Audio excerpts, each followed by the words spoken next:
احنا بنشكر أستاذنا أمين على الاستضافة الجميلة هنا كنيسة البابا كرولوس، استدعاء البابا كرولوس في حي المرافي.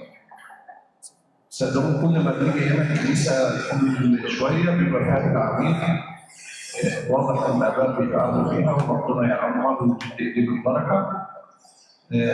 شكرا أبونا لحضرتك عليا السلام. وأتمنى إن هي تتكرر تاني. يا ريت انتظاركم. بسم الله والابن والروح القدس واحد امين. تحية نعمة وبركاته من ربنا الجد كلها امين. طبعا احنا مبسوطين بوجودكم معانا، يعني فرحين، فرح لعيد البابا كرولوس، فرح ان انتم موجودين معانا. يا ريت مش كل سنه، يعني كل فتره كده تنورونا وتباركونا. احنا مبسوطين جدا بوجودكم. اقول لكم تصميم الكنيسه الاول، وبعد كده اكلمكم شويه عن الصلاه زي ما سيدنا مجدي طلب مني. الكاتدرائيه دي اسمها كاتدرائيه البابا كرولوس، تمام؟ في فوقيها نفس المساحه بس على اعلى بتاعت الست العذراء باسم الست العذراء. في كنيستين تانيين رؤساء الملائكه الجديده، مش عارف دخلتوها ولا لا، عايزين نشوفها بعد ما نخلص. وفي قصادها كنيسه ثانيه باسم الامير تدرس. خلاص ديت الكنائس الموجوده هنا لحد دلوقتي، ما فيش يعني كنيسه بتتعمل ثانيه. في المبنى هنا مبنى خدمات اللي في الجهه الشرقيه، وهنا في استضافه، مبنى استضافه. وفي هنا يبقى في مبنى حضانه، وبرضه هيبقى في استضافه وكده. خلاص دي يعني المباني اللي موجوده في الكنيسه عامه. بابا كرولوس كان مشهور بايه؟ رجل الصلاه. فالنهارده نتكلم عن الصلاه وروحانيه الصلاه. ايه تعرفوا عن الصلاه؟ من الصوم والصلاه. ايه تعرفوا عن الصلاه؟ هو الكلام مع ربنا ممتاز. طب هو الانسان بيطلع من مستوى ايه لمستوى ايه؟ من مستوى الارض لايه؟ لمستوى السماء. انتوا ممتازين خالص. هو شرف للانسان ان هو بيدخل عشره مع ربنا. طب لو في واحد واقف يكلم ربنا وما حسش ان في تغيير، هو كده عارف يصلي؟ كل واحد بيقف يكلم ربنا وما دخلش في عشره مع ربنا، بمعنى ان هو ما استفادش بربنا، ما استفادش بالوقت اللي هو قعده مع ربنا، هو كده ايه؟ استفاد بحاجه؟ كده دخل في عشره مع ربنا. نحاول فلما نيجي نقف نصلي لازم الواحد ياخد من ربنا اي حاجه، ما يسيبش ربنا كده غير لما ياخد. يعقوب قال له ايه؟ لن اتركك ان ايه؟ ان لم تباركني. فلازم وانا واقف اصلي لازم اكون باخد حاجه ايه؟ من ربنا. فبنقول الصلاه هو حديث مع ايه؟ مع ربنا. هو حديث ايه وحديث ايه؟ حديث الايه؟ اللسان، وحديث ايه؟ القلب. طب لو القلب ما وصلش مع ربنا، هل ينفع يبقى عندي شفتين بس عمالين يكلموا ربنا وخلاص؟ لك هذا الشعب يكرمني بشفتيه اما قلبه فايه؟ مبتعد عني ايه؟ بعيدا. يعني الكلام مع ربنا لو كان باللسان بس ما يعتبرش صلاه. يبقى نفهم كده ان الصلاه عباره عن ايه؟ حديثين، اثنين حديث، حديث اللسان وحديث الايه؟ وحديث القلب. هي قلنا مش مجرد كلام بس، هو ايه؟ اشتياق لربنا. لو انت فعلا عايز تكلم ربنا وفي اشتياق ليك لربنا، هتلاقي نفسك واقف تصلي. انما مش مجرد ان انا مثلا ابدا اعترافي قال لي ده في قانون روحي هتقف تصلي كل يوم، فانا لازم ايه؟ اقف اصلي. احنا عايزين كده؟ احنا عايزين كده؟ لا احنا لازم يكون في اشتياق من جواك لربنا عشان تعرف تتكلم معاه. هي ده مفهوم الصلاه، لو في اشتياق منك لربنا. عارفين الايل؟ مش عارفينه؟ الايل كما يشتاق الايل الى جداول المياه، هكذا تشتاق نفسي يا الله اليك. الايل ده حبيبي في الصحراء الجافه كده هوت، بيطلع كده حاجه بمنخاريه زي نفس كده هوت، بيخلي الحيات تطلع من جحورها يوم ايه؟ ياكلها. فهو بياكلها، هي بتقوم ايه؟ ضربه السم بتاعها في ايه؟ في الايل دوت. فهو عشان يلحق نفسه في الصحراء بقى الحر يوم ايه؟ بيجي على ايه؟ ايه؟ على ايه؟ الميه. ممتاز. بيجي على الميه عشان ايه؟ يلحق نفسه ما يموتش. فشوف هو اشتياقها للميه عامله ازاي، هكذا ايه؟ اشتياق نفسي الى الله. يعني شوف شبهناها بايه؟ كما يشتاق الايل الى جداول المياه، هكذا تشتاق نفسي اليك يا الله. يعني شوف هو بيشتاق قد ايه للميه عشان ما يموتش، ما بالك الانسان بقى عايزين اشتياقه يكون عامل ازاي لربنا؟ يبقى الاشتياق ده عايزين يكونوا زي الاشتياق دوت. خلاص؟ برضه بنقول ان الصلاه هي تنقيه قلب. هل في حد يقف يتكلم مع ربنا ويروح بعد كده يروح يغلط؟ أو يقول مثلا يكون شايل من أخوه، بنقول هي تنقية للقلب. الصلاة هي تنقية للقلب، وبرضه بتبعد عنك أي فكرة خاطئة.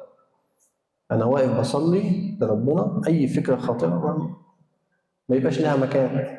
يا إما ما فيش بقى عشرة بينه وبين ربنا، اللي هو فعلا زي ما أنا بقول أو الناس عايز بتقول إن الصلاة إن أنا واقف بصلي بس، واقف بتكلم بس، إنما في عشرة مع ربنا، ما فيش عشرة مع ربنا. فاكرين إبراهيم يا حبايبي في العهد القديم قال إيه؟ شرعت أن أكلم المولى وأنا إيه؟ تراب ورماد. سواء ده شرف بالنسبة للإنسان وتواضع بالنسبة لله. شرف بالنسبة للإنسان، يعني الإنسان يبقى عايز يكلم ربنا، ده شرف ليه، بس في نفس الوقت وضع من ربنا إن هو يقعد يسمع. يقول لك من الرغم من الناس كلها بتخبط على باب ربنا في كل وقت، إنما ربنا يقول لك بيسمع لكل واحد في إيه؟ في كل وقت. شوف الناس كلها كم واحد، أي واحد بيصلي في أي وقت، بس ربنا اتاكد ان هو سمعك في اي وقت انت بتعرف تصلي ليه. ما يقولش مثلا الناس كتير قوي بتكلمني، لا، هتلاقي ربنا سمعك وعارف طلباتك واللي انت عايزه هيقدر يسمعك فيه. بنقول ان الصلاه اخذ وليس عطاء. هل انت فاكر ان انت لما بتقف تصلي لربنا انت بتدي له حاجه؟ ها؟ يا بابا كرولوس، ها؟ لما انت بتصلي فاكر انك بتدي حاجه لربنا؟ تبقى انت كده، يبقى انت فاهم موضوع الصلاه خالص وفاهم علاقتك بربنا خالص غلط. انا لما بقف اصلي انا مش بدي ربنا، انا باخد منه بركات، باخد نعم. وفاكرين زي ما قلت لكم ايوب، لن اتركك ان لم ايه تباركني. ما تسيبش صلاتك لو هي صح غير لما تقول لربنا ايه؟ انا عايز اخد منك يا رب، ما تسيبنيش غير لما اخد منك. اقف انا اصلا بفكر في حاجه غير الصلاه اصلا، وانت هخلص عشان اقعد عشان انا تعبان، يبقى انا كده ما استفدت ايه؟ دي ما تعتبرش صلاه خلاص. بنقول كده في القداس الغروري ايه؟ لست انا المحتاج الى عبوديتي، لست انت المحتاج الى عبوديتي، بل انا المحتاج الى ايه؟ ربوبيتك. انت مش محتاج ان انا اعبدك، بس انا اللي محتاج الى ايه؟ الربوبيه بتاعتك. بنقول الصلاه، صفات الصلاه المقبوله ان هي لازم تكون ايه؟ في حضره ربنا. يعني وانت واقف بتصلي انت واقف في حضره ايه؟ ربنا. فكر كده انت جوه، كل واحد يفكر ويجاوب جوه عقله. لو انت خارج من باب الكنيسه قابلت ربنا هيكون شعورك ايه؟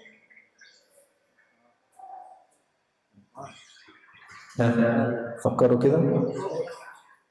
ما هو انت حبيبي في الصلاه بتكون واقف في الحضره الالهيه، يعني انت واقف بتكلم ربنا، انت بتقابل ربنا في الصلاه. هو حط شعورك ان انت خارج من صلاه ممكن تقابل ربنا. حط نفس الشعور ده عندك. طب ايه رايك لو قلت لك لو انت مثلا هتقابل المحافظ مثلا هتبقى عامل ازاي؟ تلاقي فيه على السما في الكلام مش عارف يتكلم ويقعد، عارفين انت لما شخصيه مهمه، صح؟ صح يا كوكو؟ صح؟ ما بالك بقى انت واقف بتكلم ربنا. فحبيبي يعني خلي كده قدامك ان انا لا، في تواصل بينه وبين ربنا، انا واقف في الحضره الالهيه. تبقى واقف ازاي؟ ربنا سمعك اتاكد مليون في الميه ان ربنا سمعك. انت مش واقفين نقضي واجب وخلاص، لا، ركز في كل كلمه انت بتقولها. ما تبقاش كده الاسبوع ماسكها كده وكل كلمه تعديها ايه؟ مش على الصفحه اللي بعديها الى الابد امين، تخش تنام. ينفع كده؟ لا. على قدر الامكان حاول تركز عشان توصل للعمق في ربنا وتستمتع بالصلاه. وانت داخل تصلي ما تخشش تقول ايه؟ انا انسان بلا خطيه، ده انا بصلي كده يعني ايه بتفضل، لا. لازم تقول له كده وانت داخل تصلي، ده انا عندي خطايا كتير، ده انا كل خطايا. فاكرين الفريس والعشار؟ ده واقف يصلي ازاي وده واقف يصلي ازاي؟ الفريس واقف يصلي ازاي؟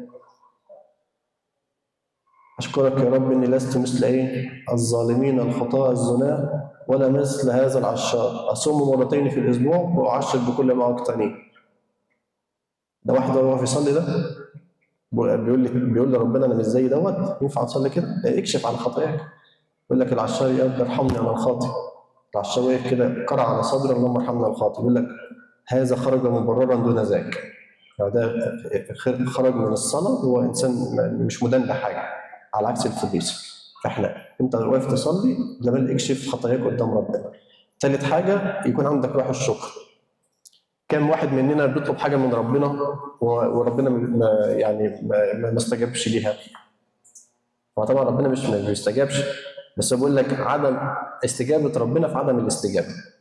انت ما تعرفش الحاجه اللي هي معاك دلوقتي او اللي انت طالبها هل هي مناسبه ليك دلوقتي ولا لا.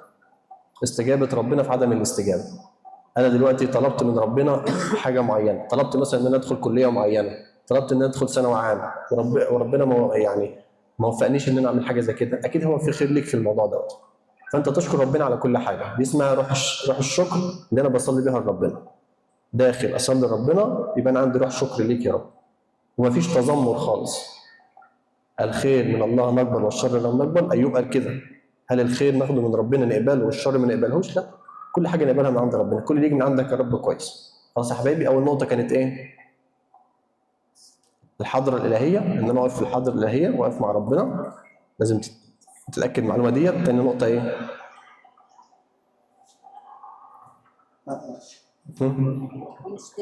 ان انا اعترف بخطاياي. ثالث حاجه ان انا اروح الشكر. اخر نقطه، لازم نصلي من اجل الناس اللي بتسيء الينا.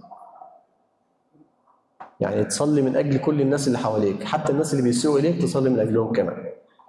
صدقوا كانوا في ناس مضايقينهم في الشغل، بس كانوا مضايقين جدا، انما لما حطوهم في صلاتهم الناس دي ارتاحت. شفت وصلت لايه؟ حتى اللي بيسيء اليا، حتى اللي بيضطهدني، حتى اللي بيغلط فيا، انا احطه في صلاتي. ايه رايكم في حاجه زي كده؟ حد يقدر يعمل كده؟ حد يقدر يعمل كده؟ طب نقدر نعمل كده؟ نقدر نعمل كده. خلاص، يبقى ايه؟ 4 صفات من الصلاه المقبوله. ايه اول حاجه؟ ايه؟ انا خلصت. حاضر هي. لا اصحوا بقى عشان انتوا عملتوا السكتش ونمتوا. الحضره الالهيه. وايه تاني؟ ان انا اخش بعترف بخطاياي، ان انا مش معصوم من غلط. ايه تاني؟ روح الشكر. ممتازين. رابع حاجه تصلي من اجل الناس كلها. خلاص انا خلصت موضوع الصلاه.